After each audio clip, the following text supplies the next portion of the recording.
Salam, xoş gördük. Hər bir kəs salamlayıram. Mən Bərdə rayon sakini, ictimai fəal Orxan Yusufov. Bərdə şəhəri Gənclər küçəsi ev 28-də yaşayıram. Mənim müraciətim hörmətli cənab prezident Müzəffər Ali Baş Komandan İlham Əliyevə və hörmətli birinci vitse-prezidentimiz Mehriban xanım Əliyevadır. Mən 2022-ci ildə Bərdə Kommunal Məsələlər Birliyinin müddətsiz əmək müqaviləsində nəzarətçi işləyirdim. Və işlədiyim dövrdə işim nöqtəsindən layiqincə gəlmişəm, rayonumun, dövlətimin mövqeyini layiqincə təmsil eləmişəm. Bu da mənim bir vətəndaş kimi borcumdur. Lakin 2026-cı ilin yanvar ayının birindən heç bir səbəb göstərmədən mənim işimi ixtisar ediblər. Mən Bərdə Kommunal Məsələlər Birliyinə müraciət etdim ki, hansı səbəbdən mənim işim ixtisar olunub. Bildirdilər ki, cənab prezidentin əmək qanunvericiliyindəki müvafiq dəyişiklik edilməsi ilə bağlı Nazirlər Kabinetinin və Maliyyə Nazirliyinin qərarıdır. Biz heç bir şey edə bilmərik.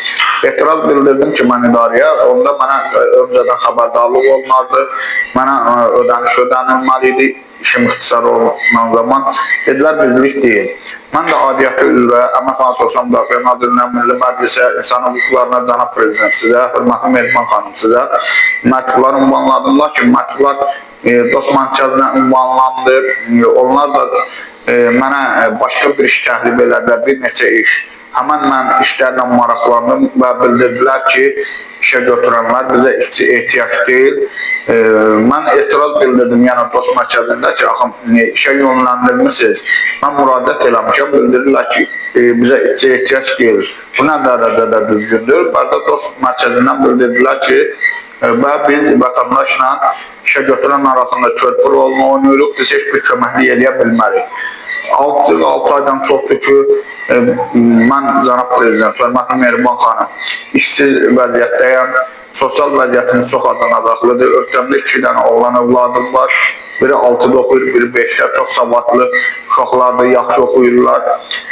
Qalmışıq çətin və çıxılmaz vəziyyətdə. Sizdən artıq dərəcədə xahiş edirik, cənab prezident, hörmətli Mehriban xanım, mənə işimə bərpa olunmağımda köməklik dəstək göstərəsiniz. Hər dəfə bildirirlər ki, idarədə birləşmə gedir, iyun ayına söz vermişdilər. İndi də artıq iyun ayıdır və iyula doğru gedir. Lakin heç bir nəticə tədbir görülmür. Var olun.